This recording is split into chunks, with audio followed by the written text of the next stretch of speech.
Hello बच्चों, कैसे हैं आप लोग। उम्मीद है सब लोग बढ़िया होंगे। मैं हर्ष त्यागी बाहुबली फिजिक्स वाला प्लेटफॉर्म पर एक बार फिर से यकीन बैच के अंदर स्वागत करता हूं पीरियोडिक टेबल यानी आवर्त सारणी के लेक्चर नंबर 6 में।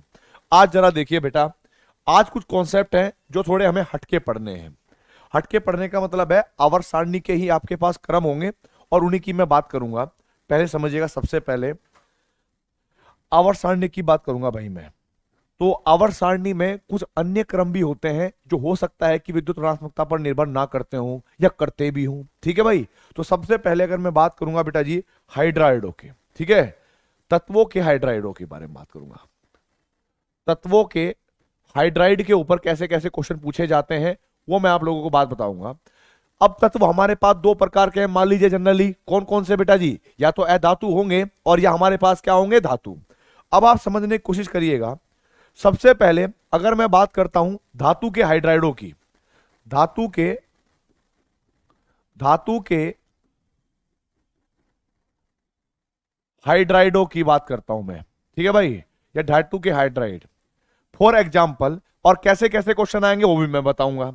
अब जरा देखिए, अगर मान लो पीरियोडिक टेबल में आप लोगों को ऊपर से नीचे का एक क्रम दे रखा हो किसी भी वर्ग में और किसी भी ब्लॉक का हो, आपको दे रखा होगा lithium hydride, sodium hydride, potassium hydride, rubidium hydride और सीजियम हाइड्राइड। मान लीजिए ये क्रम दिया है।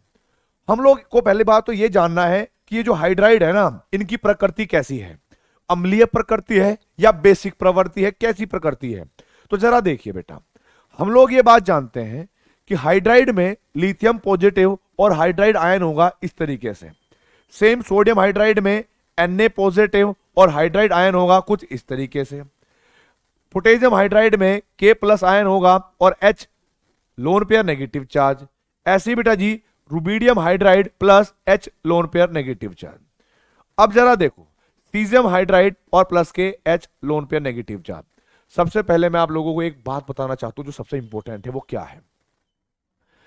यहां पर इन आयनों को नहीं देखते, हम हाइड्राइड के कंपेयर में देखेंगे कि ये जो हाइड्राइड है ये क्या है। आप लोगों ने एक बात सुनी होगी कि जिस स्पीशीज के पास इलेक्ट्रॉनों का घनत्व होता है या लोन पेयर ऑफ इलेक्ट्रॉन होते हैं, उनको हम क्या कहते हैं, बेटा, उनको कहते हैं हम क्षार या बेस। तो अगर हमारे पास ये सारे के सारे हाइड्राइड क्षारीय हैं, कैसे हुए बेटा जी, ये सारे के सारे हाइड्राइड क्षारीय हैं, तो आप लोगों को यह बात समझनी पड़ेगी कि भाई इनमें से प्रबल क्षार का ऑर्डर क्या होगा या निर्बल क्षार क्या होगा। तो जरा देखिए, सबसे पहली बात आप लोगों को यह देखना है कि जो भी हमारे पास आयन जल्दी से H नेगेटिव देगा, उतनी जल्दी से वो H नेगेटिव किसी अम्ल को अपने लोन पेयर ऑफ इलेक्ट्रॉन दे सकता है। यह बात क्लियर हो गई। तो जरा देखो, सबसे पहले अगर मैं बात करूं इनकी, तो हम ये देखेंगे कौन जल्दी आसानी से H नेगेटिव देगा। मैंने आप लोगों को एक बात समझाई थी कि नेगेटिव और पॉजिटिव के बीच में एक फोर्स ऑफ अट्रैक्शन यानी आकर्षण बल लगता है, और क्योंकि इनमें हाइड्राइड बिल्कुल सेम है तो हम इनका चार्ज घनत्व देखेंगे या आवेश घनत्व देखेंगे। आप लोग मुझे बताइए कि आवेश घनत्व का क्या मतलब है। आप लोगों को बताया गया था नंबर ऑफ चार्ज बटे साइज, यही मैंने बोला था। अगर आप ध्यान से देखोगे, ये आपके पास क्षारीय धातुओं का नंबर ऑफ चार्ज +1 +1 +1 +1 हर जगह सेम है, तो यानी इसका जो अंश है वो सेम रहेगा, लेकिन साइज ऊपर से नीचे जाने पर बढ़ेगा। तो हम कहेंगे भाई साइज बढ़ेगा तो आवेश घनत्व क्या होगा, कम। आप मुझे बताइए आवेश घनत्व सबसे कम तो सीजियम पर होगा ना, और सबसे अधिक कहां पर होगा, लिथियम पर। तो आप ये सोचकर देखिए कि इस हाइड्राइड को कौन टाइटली पकड़ के रखेगा, बाउंड करके रखेगा। आप कहोगे सर लिथियम पॉजिटिव ज्यादा अच्छे से इन हाइड्राइड को अट्रैक्ट करके रखेगा और सीजियम पॉजिटिव जो है वो आसानी से छोड़ देगा उसको। तो अगर जो हाइड्राइड जल्दी देगा वो क्या हो जाएगा बेटा जी, उतना अच्छा बेस। तो हम यहां पर कहेंगे भाई सीजियम हाइड्राइड अच्छा बेस है। अगर हमें बेसिक स्ट्रेंथ का ऑर्डर निकालना है, तो हम लोग क्या कहेंगे भाई, समझिएगा, सीजियम हाइड्राइड सबसे अच्छा बेस, रुबिडियम हाइड्राइड उसके बाद, पोटेशियम हाइड्राइड उसके बाद, NaH उसके बाद और लिथियम हाइड्राइड उसके बाद। यह बात आप लोगों को समझ में आ गई होगी। अब हम बात करेंगे कि ये जो आपके पास क्षारीय धातु के हाइड्राइड हैं, ये हाइड्राइड किस प्रकार के होंगे, मतलब ये अपचायक होंगे या अक्षीकारक होंगे। आप सोचकर देखिए, हाइड्राइड के पास क्या है, लोन पेयर ऑफ इलेक्ट्रॉन, यानी इलेक्ट्रॉन का घनत्व, यानी जिनके पास इलेक्ट्रॉन होते हैं पहले से ही, वो और इलेक्ट्रॉन तो लेना चाहेंगे नहीं, क्योंकि हाइड्रोजन तो वैसे ही अपने वैलेंस शेल में 2 इलेक्ट्रॉन करना चाहता था, वही है, तो और इलेक्ट्रॉन तो ले नहीं सकता। अब ये कर क्या सकता है, इलेक्ट्रॉन दे सकता है। और हम लोग ये जानते हैं कि लॉस ऑफ इलेक्ट्रॉन, हम ये बात जानते हैं, लॉस ऑफ इलेक्ट्रॉन मतलब इलेक्ट्रॉन का देना जो होता है, उसको हम ऑक्सीडेशन या हिंदी में बोले तो क्या बोलेंगे भाई, हिंदी में बोले तो उसको हम ऑक्सीकरण कहते हैं, ऑक्सीकरण कहते हैं। तो इसमें जो ऑक्सीकरण होगा, सबसे आसानी से इलेक्ट्रॉन कौन दे पाएगा, जिसको पीछे से अट्रैक्शन कम मिल रहा होगा, क्योंकि जहां पर अगर हाइड्राइड को लिथियम पॉजिटिव ज्यादा अच्छे से अट्रैक्ट कर रहा होगा, तो इन वाले लोन पेयर पर इसका होल्ड होगा और ये वाले इलेक्ट्रॉन आसानी से नहीं जा पाएंगे, ये बात ध्यान रखनी है। अब जरा देखिए, सबसे अच्छे से ऑक्सीकरण इसका होगा, क्योंकि सीजियम इसको बहुत ही कम फोर्स के साथ पकड़े हुए हैं, आसानी से छोड़ देगा, ठीक है। तो जब ये आसानी से इलेक्ट्रॉन दे देगा तो इसका ऑक्सीकरण अच्छा हुआ। और हम लोग ये बात जानते हैं कि जिस स्पीशीज का ऑक्सीकरण होता है वह अपचायक कहलाता है। तो अगर मैं इनकी अपचायक क्षमता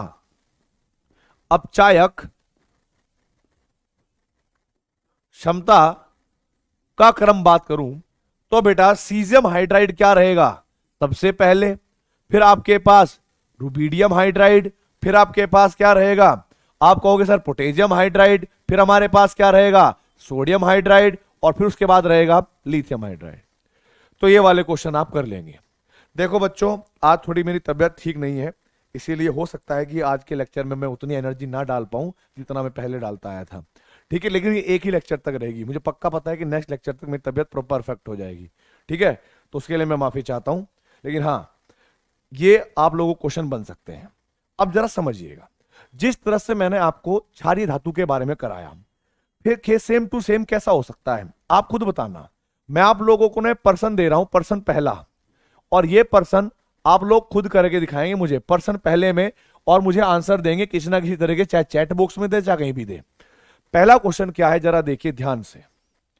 अगर मैं आप लोगों को कहूं beryllium hydride, magnesium hydride, calcium hydride, और बेटा स्ट्रोंसियम हाइड्राइड और बेरियम हाइड्राइड, ये आप लोगों को हाइड्राइड दिए गए हैं। आप लोगों को क्या करना है, मैं आपको एक हिंट देता हूं कि इसको ये सोचना है कि बेरिलियम +2 और ये हाइड्राइड इस तरीके से बनेंगे। हम लोग जानते हैं कि हाइड्रोजन के ऊपर यहां पर लोन पेयर ऑफ इलेक्ट्रॉन है, तो ये बेस की तरह भी बिहेव कर सकता है और एक अपचायक की तरह भी बिहेव कर सकता है। तो आप लोगों को क्या करना पड़ेगा, यहां पर एक क्रम बताना पड़ेगा कि इनका क्षारीय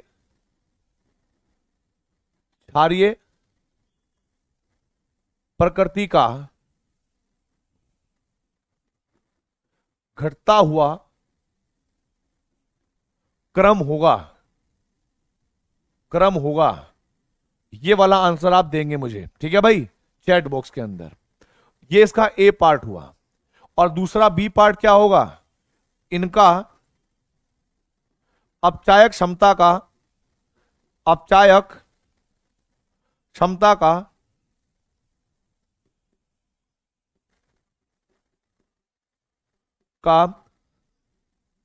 घटता हुआ क्रम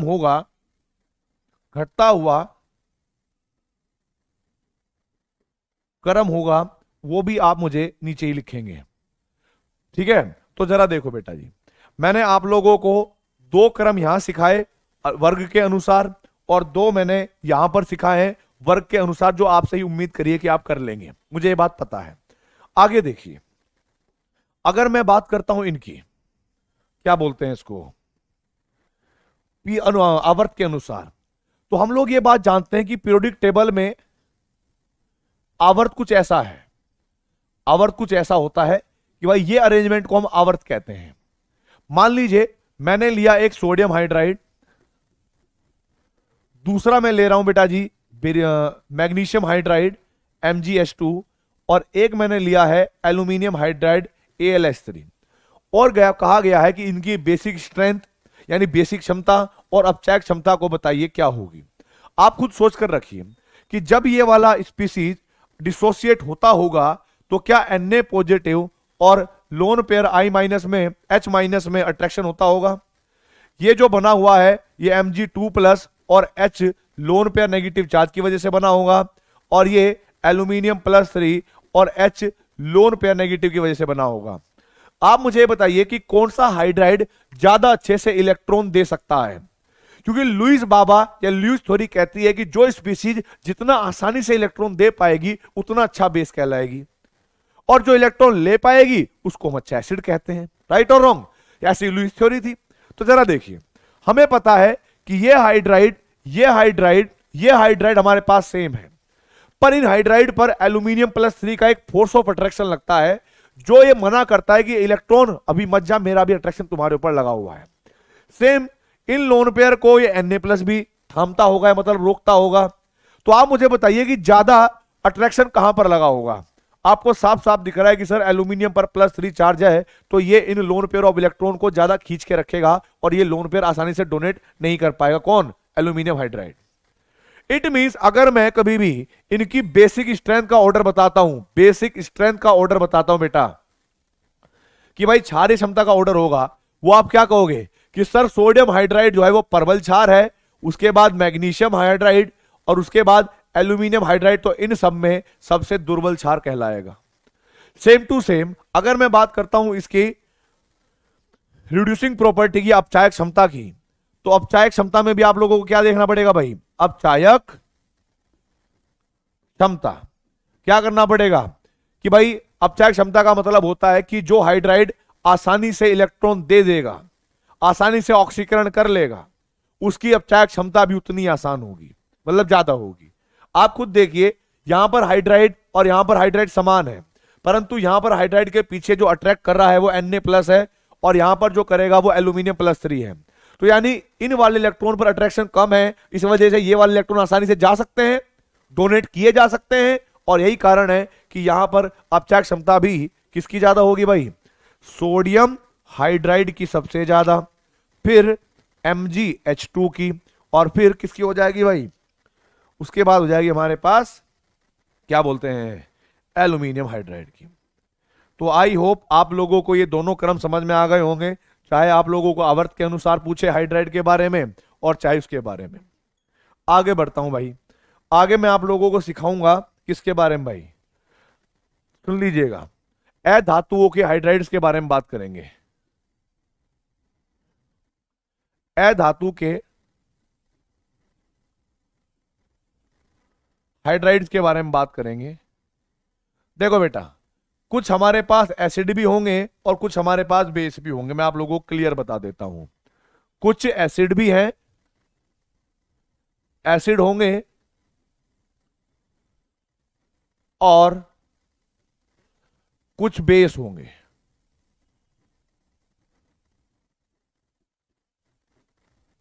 ठीक है, सबसे पहले मैं बात करना चाहूंगा किसकी? मैं बात करना चाहूंगा ग्रुप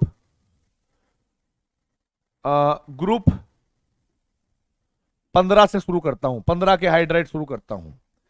आप लोगों को मैं एक चीज दिखाना चाहूंगा कि ग्रुप 15 में आपके पास NH3, उसके बाद PS3, उसके बाद ASH3, उसके बाद क्या हो जाएगा बोलो? उसके बाद HBH3 मान लीजिएगा, और फिर BiH3 भी होंगे।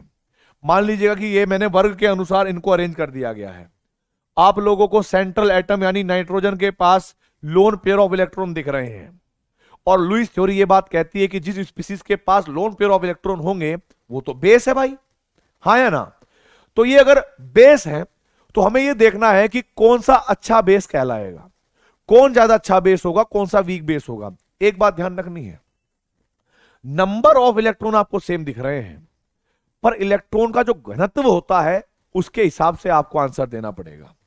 तो ध्यान रखना है कि जब कभी भी हम ऊपर से नीचे की तरफ जाएंगे, ऊपर से नीचे की तरफ जाएंगे, तो हमें वहां पर इलेक्ट्रॉन घनत्व देखना है, इलेक्ट्रॉन डेंसिटी देखनी है, ना कि नंबर ऑफ इलेक्ट्रॉन। ठीक है, आप लोगों को पता होगा कि इलेक्ट्रॉन घनत्व का फॉर्मूला क्या है, खुद बताइए क्या होगा इलेक्ट्रॉन घनत्व का फॉर्मूला भाई? इलेक्ट्रॉन घनत्व का फॉर्मूला क्या होगा बोलो? आप कहोगे सर इलेक्ट्रॉन घनत्व का फॉर्मूला होगा क्या? नंबर ऑफ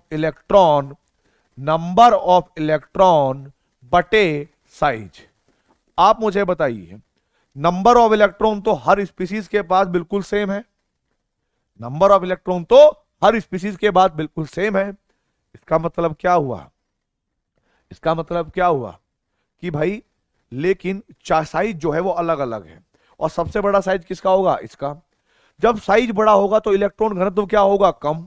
और जब इलेक्ट्रॉन घनत्व कम होता है तो इलेक्ट्रॉन घनत्व कम होता है तो एसिड के H+ को अपनी तरफ आकर्षित करने के गुण कम होते हैं। एसिड के H+ को अपनी तरफ आकर्षित करने के गुण अलग होते हैं। आप लोगों को याद होगा Bronsted and लॉवरी concept of acid and base, सुना होगा आपने कि अम्ल तथा क्षार का लॉवरी एंड ब्रोंस्टेड कॉन्सेप्ट, जिसमें वो कहता था कि भाई जो स्पीसीज प्रोटॉन देती हैं, H+ देती हैं, वो एसिड होती हैं, और जो प्रोटॉन लेती हैं वो बेस होती हैं। आप सोचकर चलिए कि इनके पास लोन पेयर ऑफ इलेक्ट्रॉन है, अगर मैं H+ इनको दूंगा तो ये तो ले लेगी ना भाई प्रोटॉन को, इसका मतलब ये तो बेस हो गई। अब आप ये देखिए कि उस H+ को सबसे अच्छे से अट्रैक्ट कौन करेगा? H+ को अट्रैक्ट वो वाली स्पीसीज सबसे अच्छे से कर सकती है जिसके पास इलेक्ट्रॉन का घनत्व सबसे ज्यादा होगा, और वो कौन है? वो नाइट्रोजन। तो यहां पर अगर मैं बेसिक स्ट्रेंथ की बात करूं, बेसिक स्ट्रेंथ का आप लोगों को ऑर्डर दूं, तो वो क्या हो जाएगा? आप कहोगे सर वो हो जाएगा हमारे पास NH3 सबसे अच्छा बेस है, फिर हमारे पास PS3, फिर हमारे पास ASH3, फिर हमारे पास SbH3, ये कहलाएगा।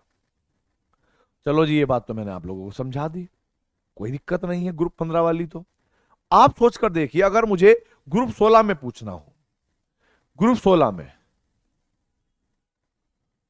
ग्रुप 16 में, आप लोगों को खुद समझ में आ जाएगा। ग्रुप 16 वाले सबसे पहले हम ऑक्सीजन का हाइड्राइड यानी वाटर होता है, फिर H2S होता है, H2SE होता है, H2TE होता है। आप मुझे बताइए जो वाटर है, जो वाटर है वो क्या है? वो होता है उदासीन। नाम सुना होगा आपने कि वाटर तो उदासीन है, और H2S के बारे में सुना होगा कि यह तो दुर्बल अम्ल होती है। क्या समझ में आया तुम लोगों को? कोई चीज उदासीन से मतलब, अगर कोई चीज, या तो एक चीज क्या होती है कि ये हमारे पास न्यूट्रल है, न्यूट्रल से इधर क्या हो गया? एसिड, और इधर क्या हो गया? बेस। ऐसे ही होता है। तो आप समझना कि अगर ये उदासीन है, इससे नीचे हमें एसिड मिला है, तो नीचे और एसिड मिलेंगे कि नहीं मिलेंगे? बोलो यार। आप कहोगे सर बिल्कुल मिलेंगे। तो यहां पर ये सारे के सारे क्या हो जाएंगे बेटा जी? एसिड, एसिड और एसिड। ठीक है। अगर मैं आप लोगों से पूछूं कि पर्बल एसिड कौन सा होगा, कौन सा अच्छा एसिड होगा, तो आपको यह बात समझनी पड़ेगी कि जैसे मान लो मैं HOH की बात करता हूं, ये जब डिसोसिएट होगा तो H+ और OH- ऐसे टूटेगा। लेकिन अगर मैं H2S की बात करता हूं, HSH की, जब ये टूटेगा तो बेटा जी H+ और SH- टूटेगा। क्योंकि ये स्पीसीज H+ देती है तो ये एसिड कहलाएंगी। हमें ये देखना है कि कौन सी स्पीसीज जल्दी से H+ देगी, आपको सोचना है। आप लोगों को एक बात याद होगी कि बंध की लंबाई जितनी ज्यादा होती है, बंध की लंबाई जितनी ज्यादा होती है, वो बॉन्ड उतना ही ज्यादा वीक होता है, और कोई बॉन्ड जितना ज्यादा वीक होगा वह उतनी जल्दी से टूट जाएगा, और कोई बॉन्ड जितनी जल्दी टूटेगा उतनी जल्दी वो H+ दे देगा। अब आप समझ के देखना, यहां पर H2TE है। हम लोगों को जानते हैं कि हाइड्रोजन तो सब में समान है, लेकिन टेलुरियम का साइज इन सब में सबसे बड़ा है। इस वजह से ये वाली बॉन्ड लेंथ क्या होगी? सबसे बड़ी होगी। और यदि ये बॉन्ड लेंथ सबसे बड़ी हो रही होगी तो ये बॉन्ड सबसे आसानी से टूटा होगा और जल्दी टूटा होगा। आप मुझे बताइए, जो स्पीसीज जितना जल्दी आपका H+ आयन देगी वो उतना अच्छा एसिड कहलाएगी कि नहीं कहलाएगी? अगर मैं एसिडिक ऑर्डर की बात करूं तो वो नीचे से ऊपर बढ़ता है। बेसिक ऑर्डर जब हम पढ़ रहे थे ग्रुप 15 में, वो ऊपर से नीचे घट रहा था, मतलब उल्टा होता है। अगर मैं आपको यहां से भी बोलूं ना कि एसिडिक ऑर्डर क्या बताओ, तो वो ऊपर से नीचे जाने पर क्या है? बेसिक स्ट्रेंथ कम हो रहा है। अगर मैं आप लोगों को यहां पर कहता कि एसिडिक स्ट्रेंथ क्या हो रहा होगा ग्रुप के अंदर हाइड्राइड का, वो बिल्कुल उल्टा आएगा। उसमें SbH3, ASH3, PS3 और NH3, ये ऑर्डर आएगा। परंतु यहां पर मैंने आपको बताया कि यहां पर भी सेम ही है। एसिडिक ऑर्डर नीचे से ऊपर देखते हैं, नीचे वाला सबसे प्रबल होता है और ऊपर वाला दुर्बल, और बेसिक ऑर्डर में ऊपर से नीचे देखते हैं। समझ में आई कि नहीं आई बात बोल? चलो देखो, अगर मान लो मैं यहां पर कहता हूं कि भाई एसिडिक ऑर्डर बताइए, क्योंकि जनरली एसिडिक ही पूछा जाता है, तो एसिडिक स्ट्रेंथ का जो ऑर्डर होगा वो आप खुद बताएंगे, और इसको मान लेंगे बेटा जी पर्सन नंबर 2, ठीक है, खुद बताना है। और मैंने आपको हिंट दे दिया है, जो बॉन्ड लेंथ जितनी बड़ी होगी वह उतनी दुर्बल होगी और जल्दी टूट जाएगा। सेम टू सेम जैसे मैंने आपको ग्रुप 16 के बारे में बताया है, एक क्वेश्चन और भी आपका नीट में कई बार आया हुआ है और पूछा जाता है, वो है ग्रुप 17 के हाइड्राइड, ग्रुप 17 हाइड्राइड। ग्रुप 17 के हाइड्राइड्स के बारे में मैं बात करता हूं, वो क्या है जरा देखिए। HF, HCl, HBr, HI। मैंने ऐसे क्यों लिखा आप लोगों को मैंने समझा दिया कि हाइड्रोजन सब में समान है। क्लोरीन, ब्रोमीन, आयोडीन का साइज बड़ा होगा तो बॉन्ड लेंथ बड़ी होगी, बॉन्ड लेंथ बड़ी होगी तो वो स्पीशीज उतनी जल्दी H+ देगी, और जितनी जल्दी वो H+ देगी उतना प्रबल एसिड कहलाएगी भाई। हाँ या ना? आप कहोगे सर बिल्कुल ऐसा ही होगा। तो जरा देखिए यहां पर क्या हुआ बेटा जी, अगर मैं आप लोगों से एसिडिक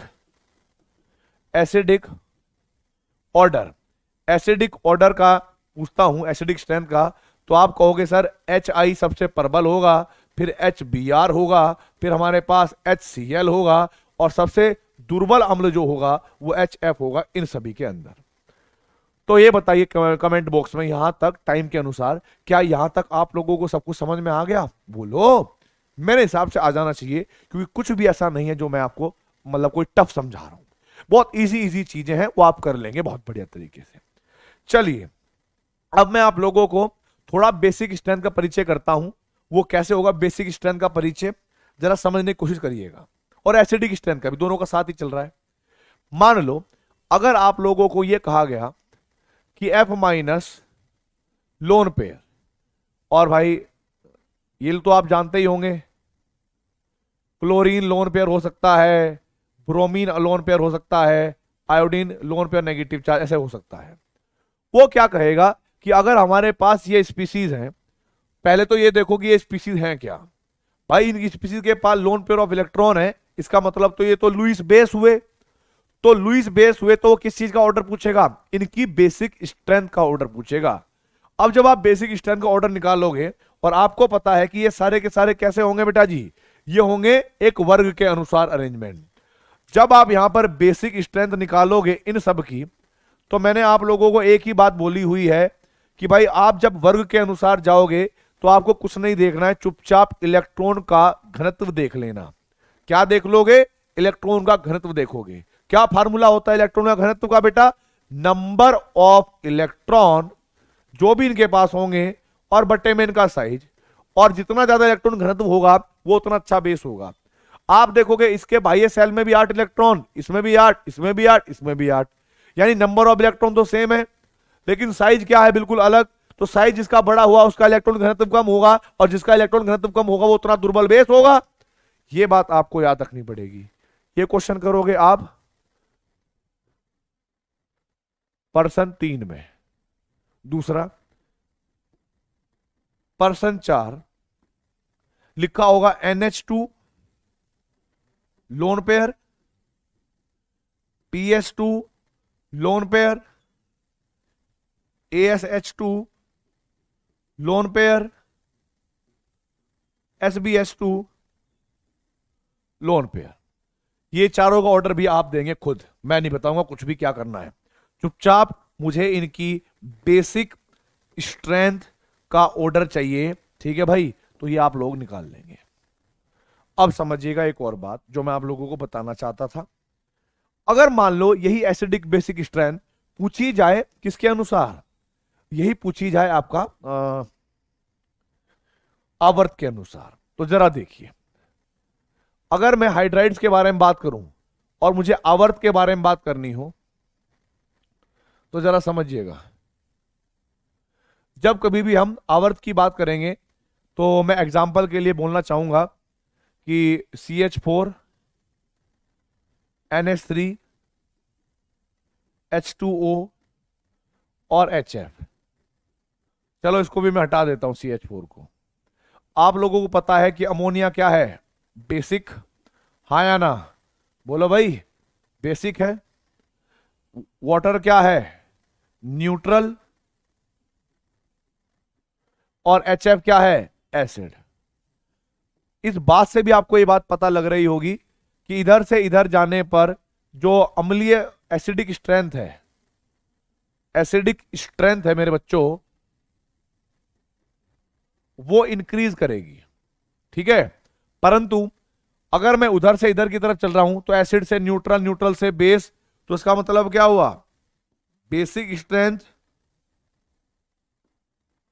इंक्रीज कर रही होगी। इसके पीछे एक रीजन है कि भाई देखो, लोन पेयर यहां पर भी है, लोन पेयर यहां पर भी है, लोन पेयर यहां पर भी है। जब हम अलोंग द पीरियड चलते हैं, ग्रुप के हिसाब से देखते हैं, तो हम इलेक्ट्रॉन नेगेटिविटी के हिसाब से देखते हैं, के हिसाब से देखेंगे बेटा जी। आप ये देखना कि लोन पेयर तो सबके पास है, लेकिन वो स्पीसीज कौन सी है जो आसानी से लोन पेयर दे सकती है। आप लोगों को लगेगा कि नाइट्रोजन की विद्युत ऋणात्मकता जो है वो कम है, इस वजह से नाइट्रोजन आसानी से इलेक्ट्रॉन दे देगा, और यही कारण है कि जो स्पीसीज जितनी आसानी से इलेक्ट्रॉन दे पाएंगी वो उतना अच्छा या उतना प्रबल बेस कहलाएंगी, और अमोनिया वैसी तो बेस है। लेकिन अगर आप लोगों से के सामने एक क्वेश्चन ये दे दिया जाए कि भाई CH3 loan pair negative charge, NH2 loan pair negative charge, OH और फ्लोराइड, तो एक बात ध्यान रखना, गलती से भी चक्कर में मत आ जाना कि इस पर इलेक्ट्रॉन कम है उस पर इलेक्ट्रॉन ज्यादा है तो वो आसानी से इलेक्ट्रॉन देगा। आप लोगों को यह नहीं देखना कि कितने इलेक्ट्रॉन हैं, नंबर ऑफ इलेक्ट्रॉन पे नहीं जाना है, आपको देखनी है विद्युत ऋणात्मकता।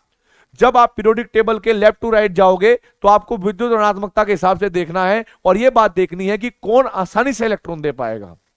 अगर मैं ये कहूं कि भाई कार्बन की विद्युत ऋणात्मकता इन सब में सबसे कम है, इसका मतलब है कि ये इलेक्ट्रॉन अच्छे से खींच नहीं पाएगा, यानी आसानी से दे देगा। और यदि आसानी से दे देगा तो आप मुझे बताना इन सब का बेसिक स्ट्रेंथ का ऑर्डर क्या रहेगा, बेसिक स्ट्रेंथ का ऑर्डर क्या रहेगा। और इस क्वेश्चन को हम मान लेंगे पर्सन 4, ठीक है भाई, खुद करके देखो तुम क्या होगा। आई होप आप लोगों को यह बात समझ में आ रही होगी, ठीक है भाई। तो यहां तक थी हाइड्राइड की कहानी जो मैं आप लोगों को बताना चाहता था। अब मैं आप लोगों को एक और नई चीज समझाना चाहता हूं जिसके ऊपर क्वेश्चन कई बार आते हैं। क्या है वो, प्लीज समझिएगा। आपको एक बात ध्यान रखनी पड़ेगी, देखो, जैसे मान लो आप लोग ये बात जानते होंगे, आपने पी ब्लॉक में पढ़ी होगी, खासकर पी ब्लॉक। और पी ब्लॉक में कौन कौन आता है बेटा जी, बोरोन वाली फैमिली आ गई है ना, कार्बन वाली फैमिली आ गई, नाइट्रोजन, ऑक्सीजन, फ्लोरीन, यही सब फैमिली आती है। तो आपने इनके हैलाइड पढ़े होंगे, हैलाइड। अब मैं हैलाइड के बारे में कई बार क्वेश्चन आता है स्टेबिलिटी को लेकर। अब जैसे मान लो हम लोग एक बात जानते हैं कि बोरोन फैमिली की जो है, कार्बन फैमिली की जो है, और नाइट्रोजन फैमिली की, और बेटा जी नाइट्रोजन फैमिली हो गई, और ऑक्सीजन फैमिली, ऐसे मान के चलना। जनरली यहां तक पूछे जाते हैं, ठीक है भाई। और यहां तक कैसे पूछे जाएंगे मैं आपको बताता हूं। इनके दो तरह के क्या होंगे बेटा जी आपके पास, इनके दो तरह की ऑक्सीडेशन स्टेट शो करते हैं। जैसे बोरोन के वैलेंस सेल में कितने इलेक्ट्रॉन है, 3। क्या बोला मैंने, वैलेंस के सेल में कितने इलेक्ट्रॉन है बेटा जी, 3। तो अगर ये 3 इलेक्ट्रॉन दे दे तो ये +3 इलेक्ट्रॉन शो कर सकता है कि नहीं। और एक और करेगा, वो क्या करेगा, वो हमेशा मैक्सिमम वाली से 2 कम होगी। तो अगर ये +3 ज्यादा से ज्यादा ऑक्सीकरण संख्या शो कर सकता है तो दूसरे वाली क्या होगी, +1। ऐसे ही कार्बन के वैलेंस सेल में कितने इलेक्ट्रॉन होंगे, आप कहोगे 4। तो मैंने कहा कि ये कितने इलेक्ट्रॉन दे सकता है, आप कहोगे सर 4, अधिकतम 4 दे सकता है। तो इसकी अधिकतम ऑक्सीकरण संख्या क्या होगी, 4। तो जो भी अधिकतम होगी फिर उसके जो दूसरे वाली होगी बेटा जी उसको आप 2 कम करेंगे तो +2। नाइट्रोजन के वैलेंस सेल में 5 है तो आप 5 और +3 ऐसे कर दोगे। अब आप समझना ये हमारे पास क्या है, अधिकतम, ठीक है भाई, ये है मैक्सिमम और ये क्या हो जाएगी, मिनिमम। आप लोगों को मैं एक बात बताता हूं, इनके हैलाइड के ऊपर क्वेश्चन आता है स्टेबिलिटी ऑफ हैलाइड के बारे में। अगर मैं इनके हैलाइड की बात करूं तो बेटा जी एक बात ध्यान रखनी है पीरियोडिक टेबल में, प्लीज समझना, पी ब्लॉक के लिए ये बात ध्यान रख लेना क्लियरली। जब आप ऊपर से नीचे जाएंगे, देखो मैंने ऊपर से नीचे बनाया है, तो हम कहेंगे मैक्सिमम ऑक्सीडेशन स्टेट की स्टेबिलिटी घटेगी। क्या कहोगे, घटेगी। और मिनिमम वालों की क्या होगी, बढ़ेगी, बिल्कुल उल्टा हो जाएगा। और मिनिमम ऑक्सीडेशन स्टेट वाले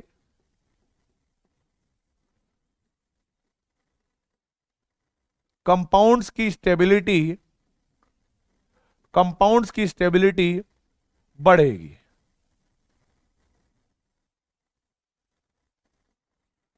अब जरा देखिए मेरे बच्चों, हुआ क्या कि बोरोन वाली फैमिली में मैं बोरोन के हैलाइड्स के बारे में बात करूंगा, जैसे BeCl3,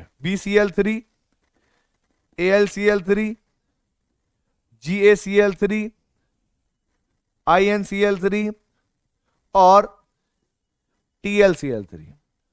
तो इनका आपको क्या बताना है, स्टेबिलिटी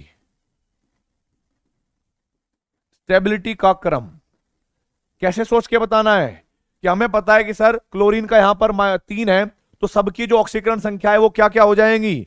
आप कहोगे सर सबकी ऑक्सीकरण संख्याएं जो हैं वो +3 +3 +3 +3 और +3 है।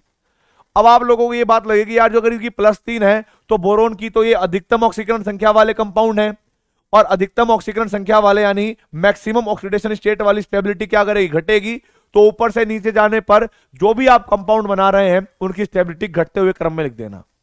यहां पर क्या आएगा, सबसे पहले कि भाई BCl3 सबसे ज्यादा स्टेबल है, फिर AlCl3, फिर उसके बाद क्या आएगा बोलो, आप कहोगे सर GaCl3, फिर उसके बाद InCl3, फिर उसके बाद TlCl3 थैलियम क्लोराइड, ऐसे आ जाएगा। लेकिन अगर मैं आप लोगों से प्रश्न करूं इस प्रकार से कि भाई ग्रुप 13 के अंदर देखो बोरोन और एल्यूमिनियम तो न्यूनतम ऑक्सीकरण संख्या शो नहीं करते, लेकिन अगर मैं ऐसे लिखूं कि GaCl, InCl और TlCl, तो आप लोगों को यह बात समझ में आ जाएगी कि बोरोन तो इतना अनस्टेबल होता है +1 में कि वो बनाता ही नहीं होगा।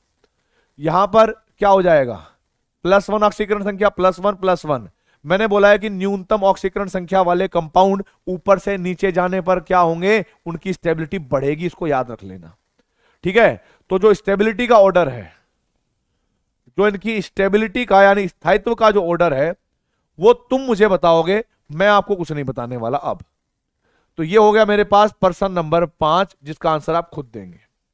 आगे देखिए, अगर मैं बात करता हूं ग्रुप 16 की, सॉरी ग्रुप 14 की बात करता हूं। 14 में अब मैं आप लोग 14, 15, 16 जितने भी हैं इनके सारे क्वेश्चन में दे रहा हूं भाई, अब आप खुद बताएंगे, ठीक है। ए ऑप्शन में मैंने आपको लिखा है भाई PCl5, NCl5 तो बनता ही नहीं है, फिर उसके बाद AsCl5, उसके बाद SbCl5 और BiCl5, इसका आंसर देंगे आप स्टेबिलिटी का। बी ऑप्शन में मैं लिख रहा हूं NCl3, AsCl3, SbCl3 और BiCl3, ये आंसर देंगे। एक और होगा सी ऑप्शन, CCl4, ठीक है भाई, SiCl4, GeCl4, उसके बाद क्या आएगा SnCl4,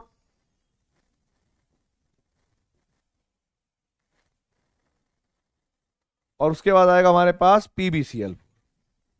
ये ऑर्डर बताएंगे। डी वाले ऑप्शन में एक बार और आ जाओ, CCl2, SiCl2, GeCl2, SnCl2, PbCl2। देखो ये दोनों क्वेश्चन एक वाले वर्ग के हैं और ये दोनों क्वेश्चन एक वर्ग के हैं। आपको ये देखना है कि प्लस ऑक्सीकरण, अधिकतम ऑक्सीकरण संख्या वाला कौन सा है और न्यूनतम ऑक्सीकरण संख्या वाला कौन सा है। ठीक है, इस बात को याद करते हुए इनके ऑर्डर भी आप बताएंगे आवर्त सारणी के अनुसार, ऊपर से नीचे जाने पर क्या इनकी स्टेबिलिटी का ऑर्डर होगा। ठीक है, चलिए भाई अब जरा देखो आगे। चलिए भाई अब बढ़ते हैं आगे हम लोग। अब हमारे सामने पहला एक क्वेश्चन है, ये क्वेश्चन देखते हैं। मैं आपको करने के लिए दूंगा या खुद कराऊंगा, जितना पढ़ाया है उसके पेज पर आएगा। क्या दिया गया है, कार्बन, नाइट्रोजन, ऑक्सीजन और फ्लोरीन में पाउलिंग पैमाने पर विद्युत ऋणात्मकता का मान है। विकल्प दे रखे हैं, कार्बन से फ्लोरीन तक घटता है, कार्बन से फ्लोरीन तक बढ़ता है, ऑक्सीजन तक बढ़ता है, और फिर अरे यार सब कुछ तो बताया है, लेफ्ट टू राइट जाने पर क्या होगा भाई, आप बढ़ेगा ही। और चलो, और मान लो ये भी अगर तुम्हें याद नहीं रहा तो मैं आप लोगों को एक और इंपॉर्टेंट इंफॉर्मेशन देती हूं जो आपको याद करना है। देखो भाई एक इंपॉर्टेंट ट्रेंड बताता हूं जो आपको करना है। जो ये सेकंड वाला आवर्त है ना, दूसरे वाला आवर्त, जिसमें हमारे पास lithium, beryllium, boron, carbon, nitrogen, oxygen, fluorine, ये वाले एलिमेंट होते हैं। अगर आपको इनकी विद्युत ऋणात्मकता याद करनी है पॉलिंग स्केल पर, तो एक बहुत ही सरल तरीका है। आप मान लेना कि भाई पॉलिंग ने फ्लोरीन की इलेक्ट्रॉनिक नेगेटिविटी या विद्युत ऋणात्मकता अपनी तरफ से 4 मानी थी। और आप लोगों को मैं एक बात बता रहा हूं बेटा, हमें एक बात का पता है कि इधर से इधर जाने पर, लेफ्ट से राइट जाने पर इलेक्ट्रोनेगेटिविटी जो है वो बढ़ती है। इसका मतलब क्या होगा, जब मैं उधर से इधर आऊंगा तो विद्युत ऋणात्मकता क्या हो जाएगी बेटा, घट जाएगी। तो आप लोगों को क्या करना है कि अगर फ्लोरीन की 4 है तो आप जितना लेफ्ट की साइड घटते जाते जाओगे तो आपको 0.5 का कम करते जाना है। अगर मान लो इसके पास 4 रुपए हैं तो ऑक्सीजन के पास कितने हो जाएंगे बेटा जी, 3.5। नाइट्रोजन के पास कितने हो जाएंगे, 3.0। कार्बन के पास क्या हो जाएंगे, 2.5। बोरोन के पास क्या हो जाएंगे, 2.0। बेरिलियम के पास क्या हो जाएंगे, 1.5। लिथियम के पास कितने हो जाएंगे, 1.0। अब आगे मैं आपको क्या बताऊं, आगे आप खुद करेंगे इस क्वेश्चन को कि ये क्वेश्चन कैसे करें और क्या होगा। राइट, तो ये वाला क्वेश्चन आप खुद करेंगे और ये आप लोगों के लिए हो जाएगा होमवर्क। ठीक है, इसको मैं नहीं कराऊंगा। चलिए भाई अब बढ़ते हैं थोड़ा सा आगे। आगे की कहानी क्या है, बंद लंबाई। क्या हो गया जी, बंद लंबाई। इसको थोड़ा समझने की कोशिश करिएगा। बंद लंबाई को कैलकुलेट करने के लिए मैं आप लोगों को एक छोटा सा तरीका बताऊंगा, वहां पर आप समझ जाएंगे कैसे कैलकुलेट करनी है।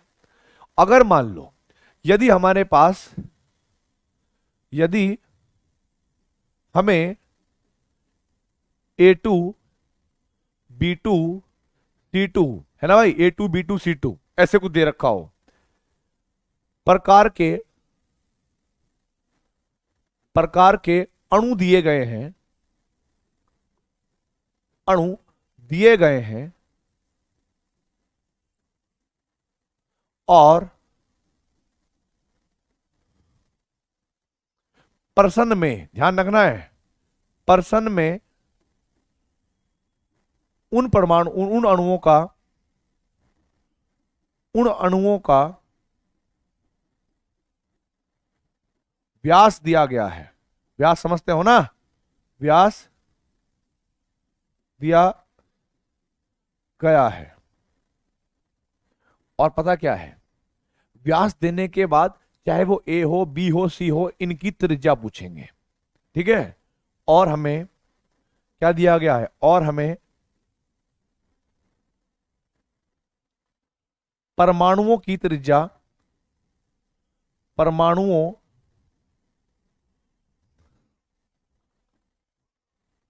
की त्रिज्या ज्ञात करने के लिए बोला जाए, करने के लिए बोला जाए। तो जरा देखिए क्या होगा भाई, आप समझने की कोशिश करिएगा क्या होगा। आपको कुछ नहीं करना है, आप अगर रेडियस निकालना चाहते हो ए की, तो आपको जो भी इसका डायमीटर दे रखा होगा ए, डायमीटर ए का, उसको आप 2 से भाग कर देंगे। ठीक है, या फिर कई बार क्या होता है कि जो ए है इसको आप कैसे लिखोगे बेटा जी, ए और ए ऐसे लिखोगे, बी बी को कैसे लिखोगे, बी बी लिखोगे। तो इनकी एक बॉन्ड लेंथ दे रखी होगी, बंद की लंबाई दे रखी होगी। उस बंद लंबाई को आप इस तरीके से कैलकुलेट कर लेना, ठीक है भाई, कि बॉन्ड लेंथ जो भी दे रखी होगी, बॉन्ड लेंथ जो भी दे रखी होगी, आप उसको 2 से भाग कर देना, तो आपका आंसर आ जाएगा, त्रिज्या आ जाएगी परमाणु की। लेकिन कंडीशन नंबर 2, यदि कभी ऐसा हो जाए, यदि कभी ऐसा हो जाए, यदि दिए गए दिए गए अणु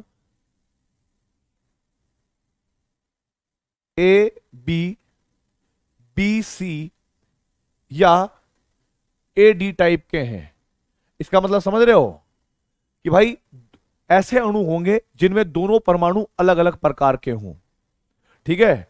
तो बंध की लंबाई अगर हमें ज्ञात करनी हो, तो बंध की लंबाई अगर हमें ज्ञात करनी हो तो उसका एक तरीका होगा, जरा सुनिएगा। डी ए बी यानी डिस्टेंस बिटवीन ए बी, ये बराबर होगी ए की रेडियस प्लस बी की रेडियस। पर हम लोग ये बात भी जानते हैं कि जब हम सहसंयोजिक बॉन्ड के बारे में बात करते हैं तो वहां पर ऑर्बिटल जो है, कक्षक जो है, वो ओवरलैपिंग कर जाते हैं। तो कभी भी ऐसा तो नहीं होगा कि इसके नाभिक और इसके नाभिक के बीच की डिस्टेंस दोनों रेडियस के बराबर होगी, क्योंकि ये तो दोनों आपस में फ्यूज हो जाते हैं ना। बराबर तो तब होती जब हम ये मान लेते कि भाई ये यहां पर बिल्कुल टच करके रह जाता और ओवरलैपिंग ना करता, तब जाके हम बॉन्ड लेंथ कहते कि R A plus R B होती। पर यहां पर तो कहीं ना कहीं मान जो होगा सहसंयोजिक बॉन्ड लेंथ का, वो तो बेटा जी ए बी ए और आर बी से थोड़ा वो छोटा ही होता होगा ना। अब बात यह है कि वो कितना छोटा होता है, तो वो बराबर होगा बेटा जी 0.09, सॉरी माइनस करना है आपको उसमें 0.09, और यहां पर दोनों तत्वों की जो भी विद्युत ऋणात्मकता रहेगी उनका अंतर आपको यहां लिखना है। कंडीशन एक और, आप लोगों को ये जो वैल्यू दे रखी होगी रेडियस, ये एंगस्ट्रॉम में लिखनी है, और ये वैल्यू भी क्या होगी, एंगस्ट्रॉम में दे रखी होगी। अगर आप ये फॉर्मूला लगाओगे तो आप दो तत्वों के बीच की बॉन्ड लेंथ कैलकुलेट कर सकते हो, सीधी सी बात है। क्लियर हो गई बात? चलिए, अब जब मैं यहाँ की पीरियोडिक टेबल खत्म करवा ही चुका हूं, अब हम क्वेश्चन करेंगे बेटा जी कि क्या क्या टाइप के क्वेश्चन जो है वो आते हैं और पूछे जाते हैं। सबसे पहले क्या गया है, निम्न आयन में से बेरिलियम 2+ किसके सम इलेक्ट्रॉनिक है।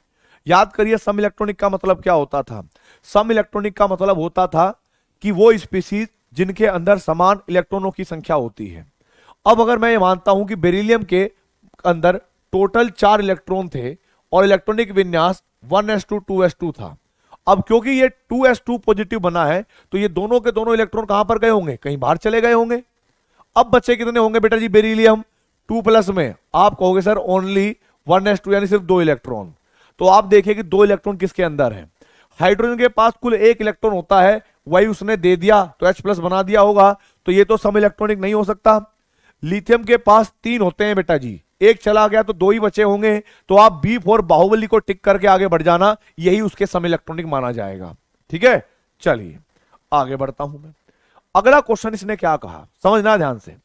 इसने बोला है निम्नलिखित में से किसके इलेक्ट्रॉनों की संख्या Fe+2 Z बराबर 26 में D इलेक्ट्रॉनों की संख्या के बराबर नहीं है। जरा समझिए, अगर हम बात करें निम्नलिखित किसके इलेक्ट्रॉनों की संख्या, अब प्लीज समझिएगा, जब मैं आयरन की बात करूंगा तो आयरन का परमाणु क्रमांक कितना होता है, 26। तो हम कहेंगे 1s2 2s2 2p6 3s2 3p6 4s2 और 3d6 ऐसे होगा। ये हमारे पास 26 इलेक्ट्रॉन भर दिए गए। लेकिन जब हम इससे इलेक्ट्रॉन निकालेंगे तो निकालते हुए ध्यान रखना है, ऐसा नहीं है कि लास्ट वाली सब सेल से इलेक्ट्रॉन निकाल दोगे। आपको ये देखना है कि जो भी बाहर में सबसे बड़ी सेल नंबर होगा वहां से इलेक्ट्रॉन जाएंगे। तो सबसे बड़ी सेल कौन सी हो गई बेटा जी, 4 वाली हो गई। तो आप इलेक्ट्रॉन यहां से निकालोगे, और क्योंकि हमें Fe+2 के बारे में निकालना है, तो Fe+2 के अंदर जब हम इलेक्ट्रॉनिक कॉन्फ़िगरेशन करेंगे तो ये S वाले इलेक्ट्रॉन बाहर चले जाएंगे। तो हम कहेंगे भाई 1s2 2s2 2p6 3s2 3p6 और यहां पर 3d6 हो जाएगा।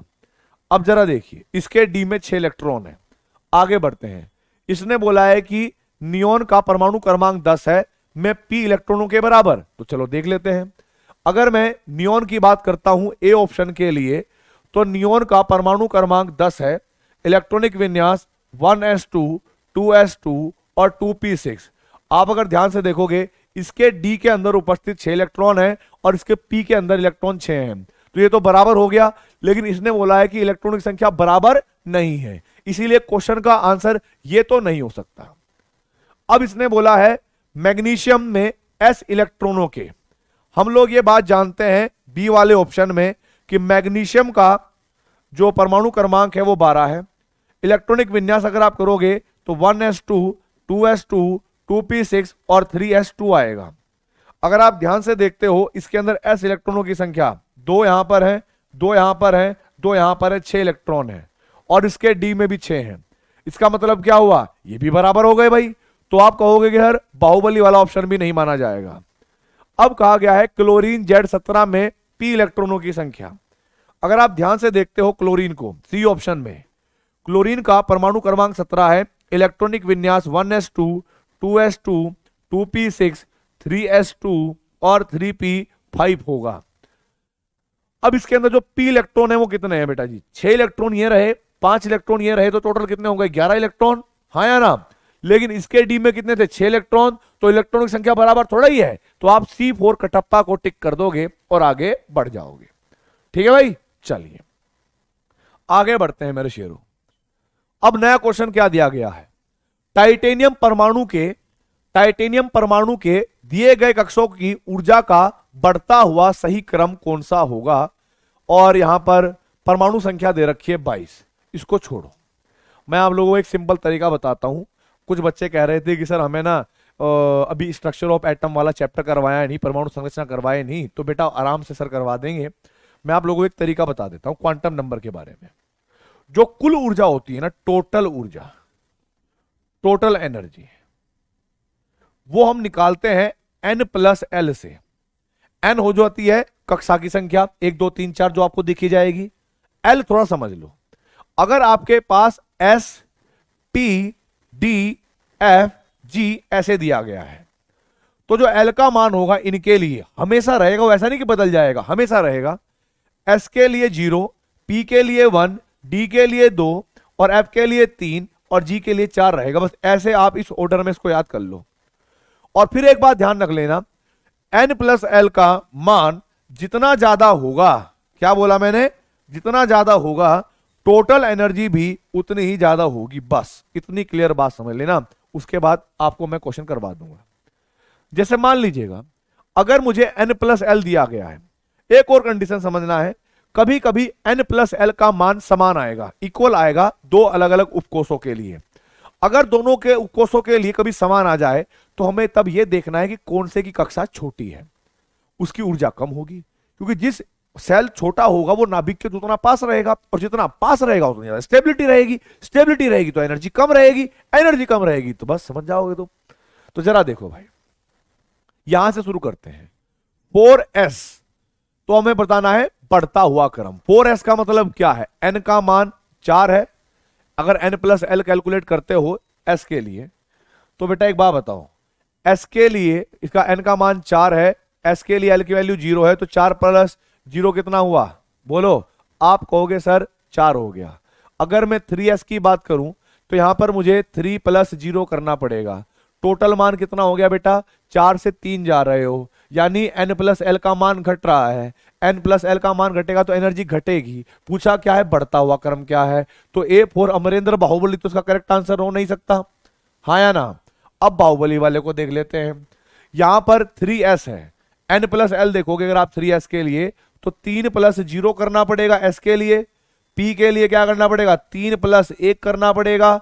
d के लिए 3 + 2 करना पड़ेगा, क्योंकि d के लिए तो 2 होता है, और इसके लिए आपको 4 + 0 करना पड़ेगा। अब जरा देखो, 3 से 4, 4 से 5, 5 से फिर 4 आ गया।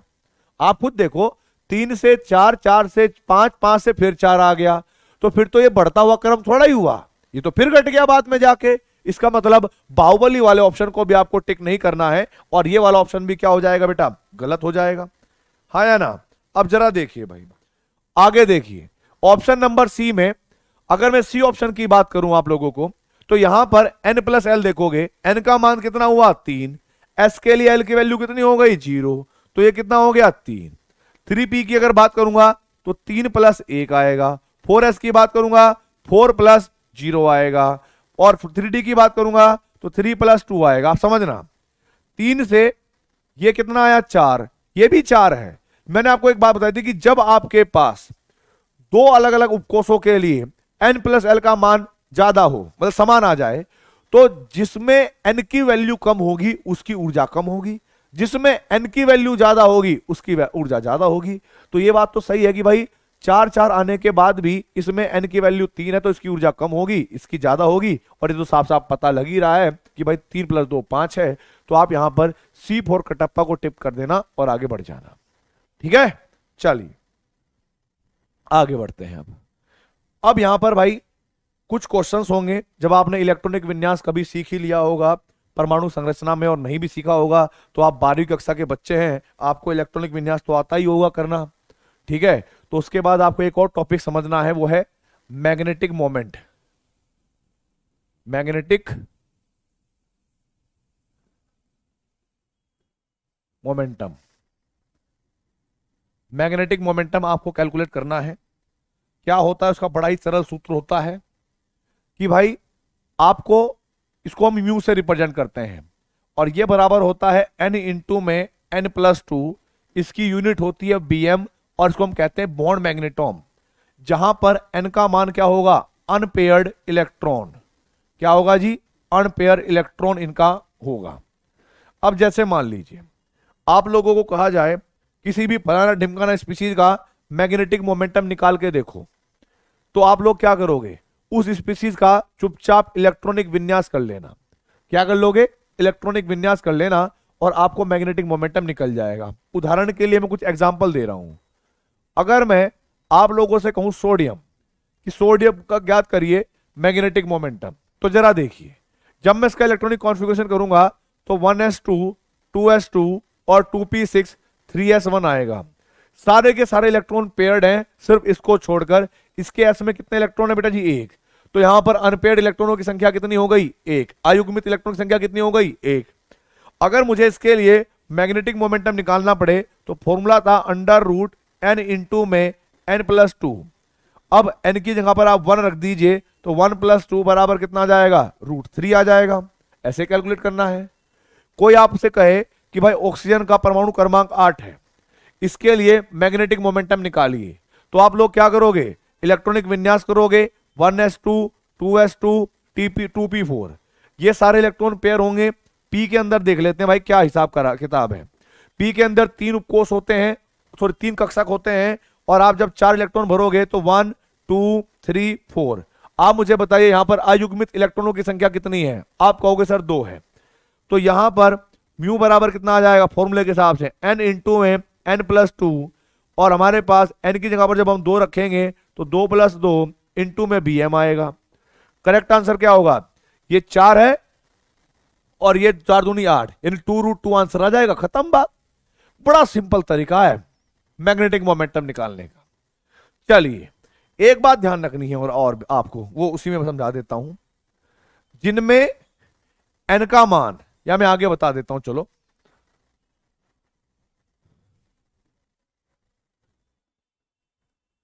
जिनमें अनपेयर्ड इलेक्ट्रॉनों की संख्या 0 होगी उनमें मैग्नेटिक मोमेंटम का मान भी 0 होगा, और ऐसे कैसे, ऐसे जो स्पीसीज होंगे उनको अनुचुंबकीय कहेंगे बेटा जी, अनुचुंबकीय कहेंगे उनको। ठीक है, ये पॉइंट ध्यान रखना है। दूसरे, जिनमें n का मान कुछ भी होगा, मतलब नॉट इक्वल टू 0 है, नॉट इक्वल टू 0 है, उसमें अयुग्मित इलेक्ट्रॉन है, यानी उनमें कुछ ना कुछ मैग्नेटिक मोमेंटम की वैल्यू आएगी, वो भी 0 के बराबर नहीं होगी, तो उनको हम क्या कहेंगे बेटा जी, उनको हम प्रतिचुंबकीय कहेंगे। ये आप लोगों ने फिजिक्स में पढ़ा होगा, अनुचुंबकीय पदार्थ, प्रतिचुंबकीय पदार्थ, इस टाइप से। तो ये 2 पॉइंट भी आपको याद रखने हैं और आगे बढ़ जाना है। चलिए अगले क्वेश्चन को करते हैं भाई। आगे हमें एक क्वेश्चन दिया गया है कि निम्नलिखित कॉलम ए और कॉलम 2 दिए गए हैं और इसमें सही जो भी मैच बनेगा उसके हिसाब से 4 ऑप्शन दिए गए थे और ये क्वेश्चन कहीं ना कहीं नीट में ही आया हुआ था। सबसे पहले मैं कोबाल्ट 3 की बात करता हूं, 3+ की। आप लोग जानते हैं कि कोबाल्ट का परमाणु क्रमांक 27 है और हमें कोबाल्ट 3+ का निकालना है। सबसे पहले हम क्या करेंगे, जो 27 है उसका इलेक्ट्रॉनिक विन्यास कर लो, 1s2 2s2 2p6 3s2 और 3p6 4s2, देन हमारे पास 3d7 होता है। अब जरा देखो, जब आप 3 इलेक्ट्रॉन निकालोगे तो बेटा जी बाहर वाली सेल में से s में से दोनों चले जाएंगे और बेटा जी d उपकोष में से एक जाएगा। मान लो ये 4s2 चले गए हों और 3d7 में से एक इलेक्ट्रॉन चला गया हो तो 3d6 बचेगा। पहले वाले सारे क्या हो जाएंगे, पेयर्ड। अगर पहले वाले सारे पेयर्ड हो गए तो हम लोग ये भी तो जानते हैं ना भाई कि जो d है हमारे पास, d के अंदर कितने उपकोष होते हैं। आप कहोगे सर d के अंदर 5 उपकोष होंगे, राइट, d के अंदर 5 उपकोष होंगे। तो इसके अंदर जब मैं 6 इलेक्ट्रॉन भरूंगा 1 2 3 4 5 6, तो इसके अंदर अनपेयर्ड इलेक्ट्रॉनों की संख्या कितनी हो गई, 4। यानी यहां पर n का मान कितना हो जाएगा बेटा जी, 4। तो आप कहोगे कि म्यू बराबर हो जाएगा √n इंटू में n+2, बॉन्ड मैग्नेटोम इसकी यूनिट होती है। n के मान पर आप 4 रखोगे तो 4 + 2, ठीक है। तो आप मुझे बताइए 6 चौक 24, √24 आंसर आएगा कि नहीं आएगा। आप कहोगे सर बिल्कुल। तो कोबाल्ट का क्या हो गया बेटा जी, 4th। आप देखो ए के साथ 4th कहां मिला हुआ है, ए के साथ 4th या तो फर्स्ट में है या 4th में है, यानी सेकंड वाले में नहीं है। और बेटा जी ओहो गड़बड़ हो गई वाह का, अच्छा, फर्स्ट में है और 4th में है, सेकंड में और थर्ड में नहीं है, तो सेकंड और थर्ड तो कभी आंसर हो नहीं सकते, राइट। चलिए अब मैं आपको क्रोमियम 3+ की बात कराता हूं कि क्रोमियम 3+ का क्या होगा, या किसी का भी ले लो, चलो सी का देख लेते हैं, Fe3+ का देख लेते हैं। हम लोग ये बात जानते हैं कि भाई Fe जो होता है उसका परमाणु क्रमांक 26 है, इलेक्ट्रॉनिक विन्यास 1s2 2s2 2p6 3s2 3p6 4s2 और 3d6 होता है। यदि मैं इससे 3 इलेक्ट्रॉन निकालूंगा, Fe+3 करना चाहता हूं, तो मुझे बाहर वाले s में से सारे इलेक्ट्रॉन गायब करने पड़ेंगे 2, और बेटा जी इस d में से भी एक इलेक्ट्रॉन गायब होगा, तो आप यहां पर 3d5 बचेगा कि नहीं बचेगा। और जब यहां पर 3d5 ही बचेगा तो हम लोग ये जानते हैं कि p उपकोष के अंदर 5 कक्षक होते हैं, हर एक में जब हर एक इलेक्ट्रॉन रहेगा तो यहां पर अनपेयर्ड इलेक्ट्रॉनों की संख्या 5 होगी और मैग्नेटिक मोमेंटम हो जाएगा √n इंटू में n+2, n के स्थान पर 5 रखेंगे तो 5 इंटू में 5 + 2, ये बनेगा √35। आप सोचिए कि जो सी ऑप्शन होगा इसका क्या आएगा, सी का होना चाहिए सेकंड। अब आप चेक करो कि सी का सेकंड कहां पर है। आप देखोगे फर्स्ट वाले में भी सी का सेकंड है और बेटा जी 4th वाले में भी सी का सेकंड है। अब जरा देखिए आगे भाई, आगे देखो इधर, अब हमें देखना है जो भिन्न भिन्न होंगे अलग। अगर मैं क्रोमियम का निकाल के देखूं आप लोगों को, तो क्रोमियम का चेक करते हैं भाई। क्रोमियम से 3 इलेक्ट्रॉन निकालने हैं। आप मुझे ये बताइए कि जो क्रोमियम है इसका परमाणु क्रमांक 24 है, इलेक्ट्रॉनिक विन्यास क्या होगा, 1s2 2s2 2p6 3s2 3p6, और आप लोगों को याद होगा इसके 4s1 और 3d5 माना जाता है, अपवाद होता है, राइट। जब हम इससे 3 इलेक्ट्रॉन निकाल लेंगे क्रोमियम 3+ बनाने के लिए, तो हम लोग क्या करेंगे बेटा जी क्रोमियम 3+ के लिए कि 1s2 2s2 2p6 3s2 3p6, s में से एक जाएगा और d में से कितने चले जाएंगे भाई, d में से चले जाएंगे हमारे पास 2, तो हमारे पास टोटल बचेगा 3d3। और हम लोग जानते हैं कि d के अंदर 5 कक्षक होते हैं और 3 इलेक्ट्रॉन भरेंगे तो 1 2 3, अयुग्मित इलेक्ट्रॉनों की संख्या कितनी रहेगी, आप कहोगे सर 3, और मैग्नेटिक मोमेंटम का मान कितना रहेगा, n इंटू में n+2, तो ये मेरे पास बराबर कितना हो जाएगा बेटा जी 3 इंटू में 3 + 2, सॉल्व करोगे बेटा तो 5 × 15 √15 आना चाहिए। आप चेक करके बताओ भाई क्रोमियम का √15 कहां पर दिया हुआ है। ओहो यह तो गलती होगी भाई, एक काम कर लेना बेटा, एक काम कर लेना, इसको 5th वाले को √15 कर लेना है, गलती से √24 24 लिख दिया हमारे सर ने, ठीक है। और डी वाला निकल +2 से मैच कर लेना इलेक्ट्रॉनिक विन्यास करके। जो भी करेक्ट आंसर होगा उसके हिसाब से दे देना, ठीक है। तो ये क्वेश्चन आपको मैंने आधे से ज्यादा या कह लो 90% समझा दिया है। बाकी इसका आंसर आप कमेंट बॉक्स में देंगे और अपने आप कर लेंगे, ठीक है। चलिए अब आगे देखते हैं। अब देखिए भाई, ये क्वेश्चन क्लियर हो गया है, आगे बढ़ते हैं अगले क्वेश्चन की तरफ। क्या कहा गया इस क्वेश्चन के अंदर? इसमें बोला है निम्न में से किसके द्वारा आयनिक त्रिज्या का क्रम सही रूप से प्रदर्शित किया जाए। आयनिक त्रिज्या याद कर लो, याद नालायको। मैंने आपको बताया था कि जब कभी भी धनावेश बढ़ेगा तो त्रिज्या कम होगी, ऋणावेश बढ़ेगा त्रिज्या बढ़ेगी, और न्यूट्रल वाला तो बीच में रहेगा। आप लोगों को मैंने बताया था कि रेडियस जो है वो व्युत्क्रमानुपाती होते हैं पॉजिटिव चार्ज के, और रेडियस जो है वो समानुपाती होती है नेगेटिव चार्ज के।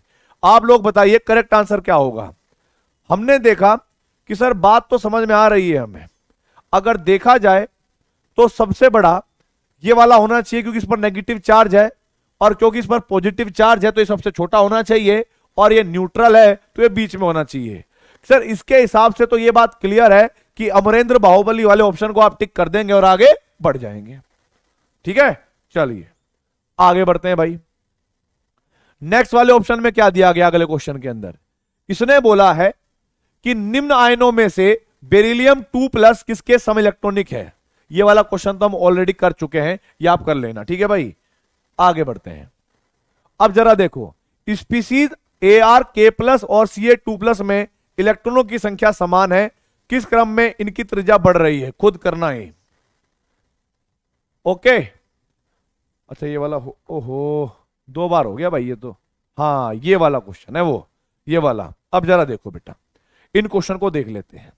निम्नलिखित में से कौन सा क्रम दिए गए गुणधर्म में परिवर्तन के अनुसार सहमत नहीं है? गलत बताना है। अगर मैं Al+3 मैग्नीशियम 2+ Na+ और फ्लोरीन करता हूं, बढ़ते हुए आयनिक आकार के बारे में बात करनी है। यह बात तो मैंने आपको समझाई हुई है ना भाई, कि रेडियस जो है वो व्युत्क्रमानुपाती होती है पॉजिटिव चार्ज के, कि पॉजिटिव चार्ज जितना ज्यादा बढ़ेगा उतना रेडियस कम होगी। और आपने देखा कि एल्यूमिनियम 12+3 सबसे छोटा होना चाहिए क्योंकि चार्ज सबसे ज्यादा है, फिर उससे बड़ा मैग्नीशियम 2+, यानी ये वाला जो आकार है ये करेक्ट है। लेकिन हमें क्या बताना है? सहमत नहीं है, गलत बताना है। तो ये तो भाई हमारे पास करेक्ट हो जाएगा। बोलो यार, आपको सर बिल्कुल सही। बी वाले में देखो, बढ़ता हुआ पृथक आयनिक एंथैल्पी। याद करिए, आपको मैंने एक छोटी सी बात करी थी, आयनिक एंथैल्पी कह लीजिएगा या आयनन ऊर्जा कह लीजिएगा, कि भाई नाइट्रोजन की ऑक्सीजन से ज्यादा होती थी क्योंकि नाइट्रोजन जो है वो अर्धपूर्ण भरा हुआ था। याद है कि नहीं? बोलो। आप कहोगे सर याद है।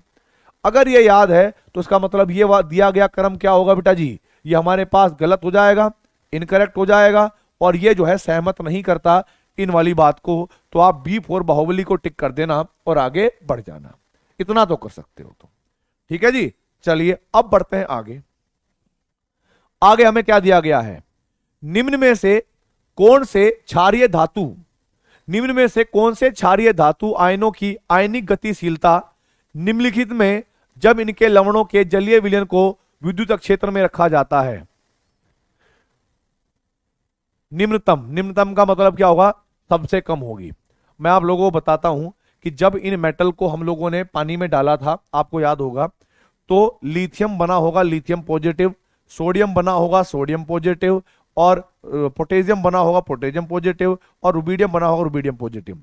याद करो, पानी में जाने के बाद इनका क्या हुआ था? हाइड्रेशन, कि इन्होंने पानी के मॉलिक्यूल को अपनी तरफ आकर्षित करने की कोशिश करी थी। फिर मैंने आप लोगों को एक चीज बताई थी कि भाई जो पानी को ज्यादा अच्छे से खींचेगा उसके चारों तरफ पानी के बहुत सारे अणु मिल जाएंगे और उनका हाइड्रेटेड साइज उतना ही बड़ा होगा। और यदि उनका हाइड्रेटेड साइज बड़ा होगा तो उनको चलने में दिक्कत होगी, है ना, और उनके द्वारा जो कंडक्टेंस होगी या चालकता होगी वो भी कम हो जाएगी।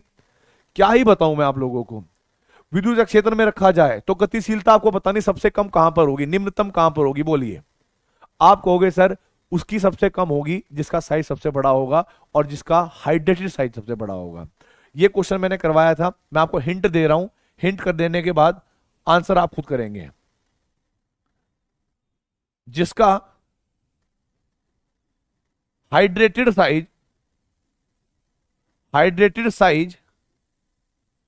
बड़ा होगा बड़ा होगा उसकी गतिशीलता उतनी उसकी गतिशीलता